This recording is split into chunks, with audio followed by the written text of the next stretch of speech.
আসসালামু আলাইকুম। এক নারী যিনি কিনা আল্লাহর ভয়ে সর্বদা কাঁদতেন, নামাজেও এত কাঁদতেন যে কাঁদতে কাঁদতে সেজদার জায়গা পর্যন্ত ভিজে যেত।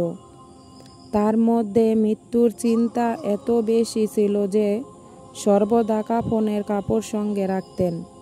কখনো জাহান্নামের কথা শুনলে বেহুশ হয়ে পড়ে যেতেন। এই নারী কে জানেন?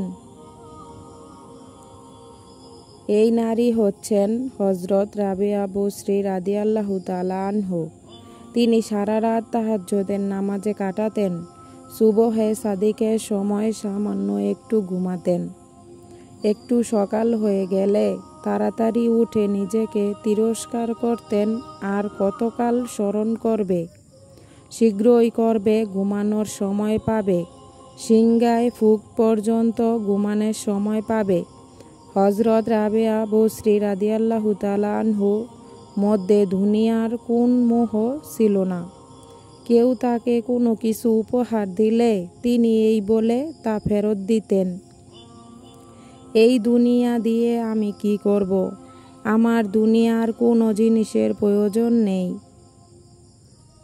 সব সময় তার মধ্যে আল্লাহর ভয় এবং আখিরাতের জিকির জাগ্রত থাকত, যার ফলে আল্লাহ তাআলা তাকে বুজুর্গীদের মাকাম দান করেছেন।